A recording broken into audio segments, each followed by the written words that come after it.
దేశంలో స్వతంత్రం వచ్చిందని చెప్పి ప్రతి ఒక్కరు కూడా ఆనందపడుతున్నారు. కానీ ఇప్పుడు తాజాగా చూసుకుంటే హైదరాబాద్లోని లవ్ జిహాద్ అనే పేరుతో ఒక మహిళ ఒక ముస్లిం వ్యక్తి మాయలో పడి ఈరోజు మోసపోయానని చెప్పి ఒక ఇష్యూ అనేది బయటకు వచ్చింది.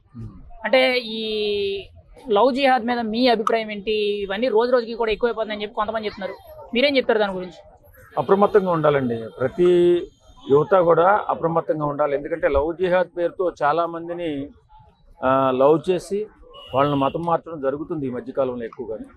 కాబట్టి ముందు తల్లిదండ్రులు అప్రమత్తంగా ఉండాలి. అసలు ఏంటి పిల్లలు ఏం చేస్తున్నారు ఏంటనేది అప్రమత్తంగా లేకపోతే ఘోరం జరిగిపోయిన తర్వాత బాధపడే ప్రయోజనం ఉండదు.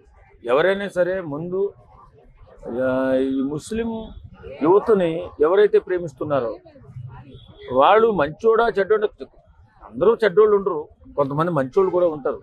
కానీ జాగ్రత్తగా ఉండవలసిన బాధ్యత మనకుంది. ఎందుకంటే ఎక్కువగా ఆ నేరాలు జరుగుతున్నాయి కాబట్టి లవ్ జిహాద్ పేరుతో పిల్లల్ని ప్రేమించి వాళ్ళ మతంలోకి మార్చుకోవడం ఒక వ్యాపారంగా చేసేసారు ఇప్పుడు చాలామంది. మనం చూస్తున్నాం యూట్యూబ్లో అక్కడ. కాబట్టి ఆడపిల్లలు జాగ్రత్తగా ఉండాలి. మళ్ళీ ఇబ్బంది పడిన తర్వాత ఎవడో కాపాడలేనటువంటి పరిస్థితికి వచ్చేస్తుంది, జీవితం నాశనం అయిపోతుంది. అంటే ఇక్కడ పెళ్ళిళ్ళ కోసమనో లేదనంటే వ్యక్తిగత శారీరక అవసరాల కోసం అని చెప్పి ఇలాగ తెలిసి తెలియకో లేదనంటే వాళ్ళ మోజులో పడి ఇలాగ రెండో పెళ్లి, అతనికి రెండో పెళ్లి, ఆవిడికి రెండో పెళ్లి. కానీ ఇంత దూరం వచ్చిన తర్వాత ఇప్పుడు అన్యాయం జరిగింది, తప్పు జరిగిందని చెప్పి బయటపడడం, ఇదంతా కూడా ఎంతవరకు కరెక్ట్? ఇలా శారీరక అవసరాల కోసం ఇలా మారిపోవడం అనేది